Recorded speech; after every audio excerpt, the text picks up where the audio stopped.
Now, most of you have a little experience with Photoshop, but in our class there are a couple procedural things that I want you to do every time you open up a new image. First, I'd like you to go to File, Open, and I'm already in my folder, but I'll start over here. I'll go to my Network folder and choose My Documents and go to my Pics or Photography folder. I only have 2 in there right now.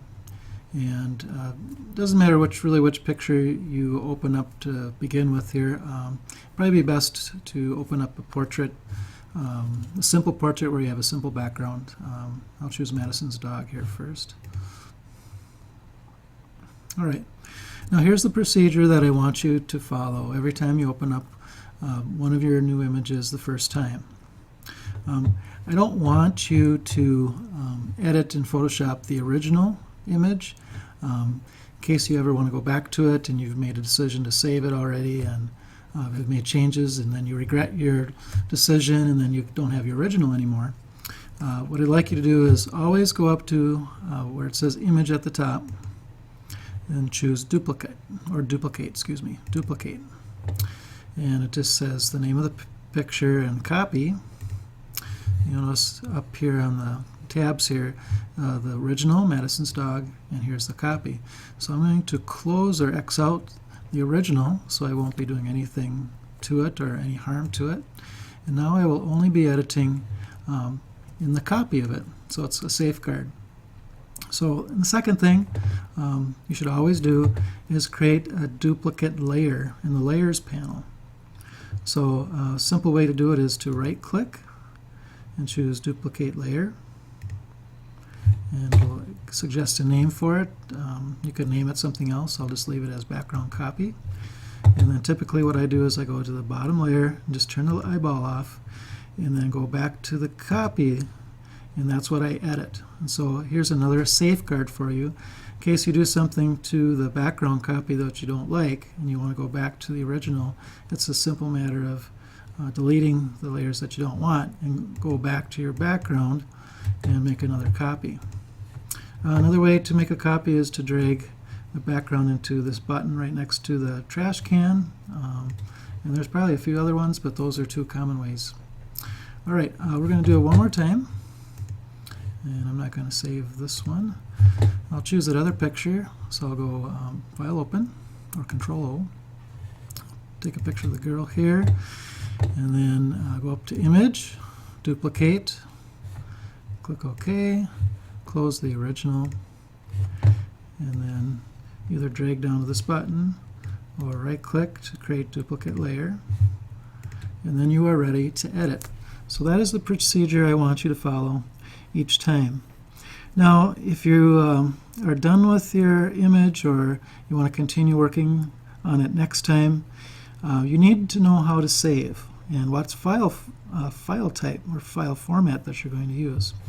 So if you're not done with it, the bell is about to ring and you'll need to work on the image the next day, then I would go File, Save As, and make sure the format is Photoshop, because then it'll open up in Photoshop the next day and it'll be in my Photography folder.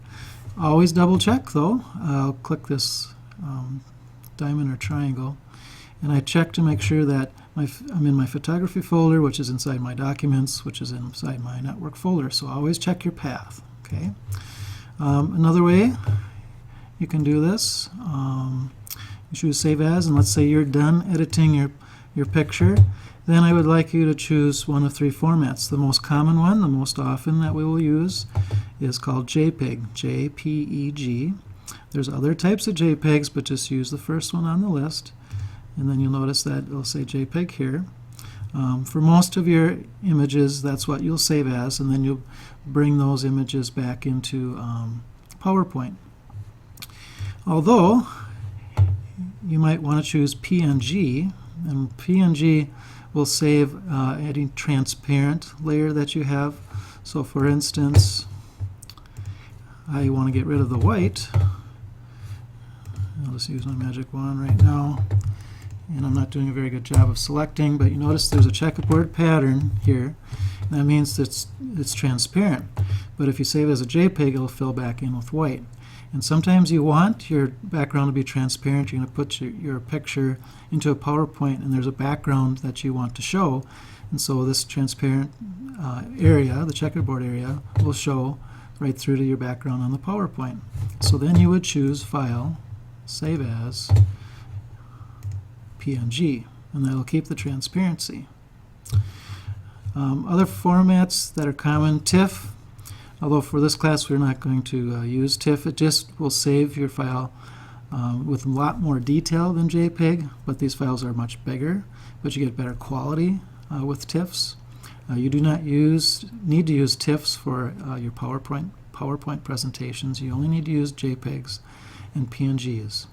And remember, you save it as a Photoshop format, PSD, if you're not done with it and you need to continue the next day, or if you just want to have a backup.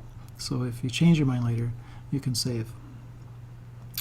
Okay, and then finally, before I go to a different tutorial here, you need to keep track of image size. So if you go up to Image and choose Image Size, there it is. A lot of your pictures are taken with really high resolution, and you don't need that high resolution for your PowerPoint projects. And so I would recommend turning your pixels down a little bit. This one isn't too bad. It's 850 pixels. I would probably recommend something in the 500 area, so I'll change that to 500. You could do that. The resolution is pretty high. That can be turned down to 100 might be good. Now the pixels are too low, so I would say keep the pixels around the 500 area for PowerPoint, and the image now at a resolution of 100 with a pixel width at 500. The image will come out to be about 5 inches by 3 inches, which will fit in real nice on PowerPoint, and you can stretch it bigger and it'll still look nice and crisp. So you have to be careful, have to watch your image sizes. You don't need these to be too large. You don't want to go past 1,000 here. Your PowerPoint slides will only take a dimension of 1,000 by 760 anyway. So I like keeping my images around 500, so they're a little bit smaller, so they'll fit inside and keep the memory storage size down. All right, so try to remember the procedure on how to open all your images. Duplicate the image, don't play around with the original, and then duplicate your layer, and then make sure you know what you want to do when we get close to the end of the class. If you need to save it as a Photoshop, or if you're done with the documents, save it as a JPEG or PNG.